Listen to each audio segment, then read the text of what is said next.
Hala, guys, yung Confeco ko, akala ko hindi kasya yung metal blade, Matsushita blade sa 50 watt na Q1 na ito, yung KW6705 ko.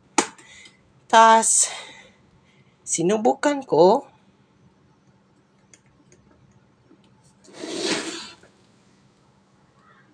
baka heto na to. Oh, ito. Wait lang.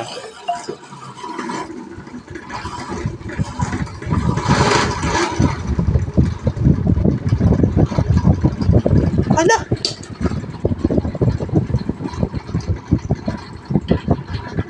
Magaling pa to.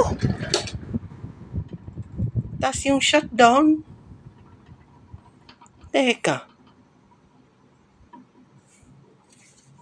Hindi mas pareho sa national na yun o iba? At iba yung Panasonic, yung KDK. Hindi ko alam nga. Nagkaya ng ganito na blade. Kaso, kakasya siya sa fan ko. Akala ko hindi. Baka 70 watts to. Pero 50 watts lang yung input talaga. Hindi ako alam kung anong actual input niya sa motor.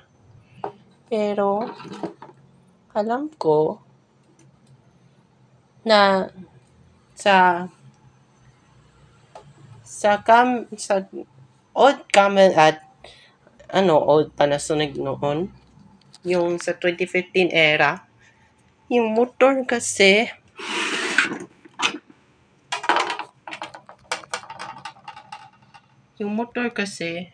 is Confeco.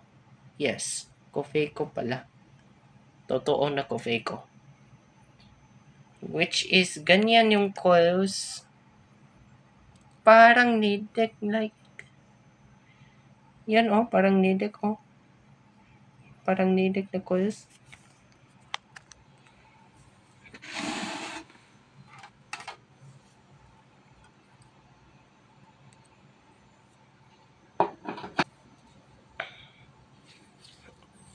Ito guys. Ganyan siya magkakasya.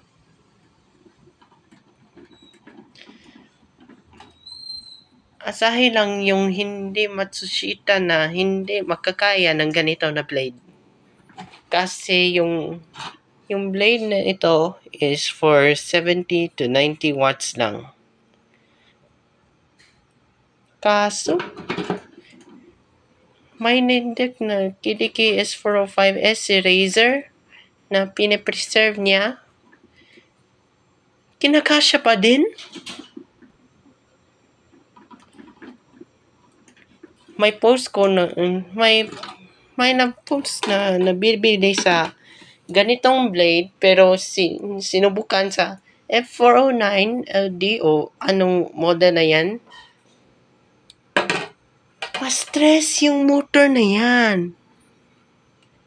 Pero at least ganda yung blade May problema. Ito. Ganyan yung latch niya. Kaso, hindi na maka-unlock yung blade mo. Dapat i-sundown ko na yan kasi di ko gusto may problema yung blade at saka yung problema sa blade cap ko.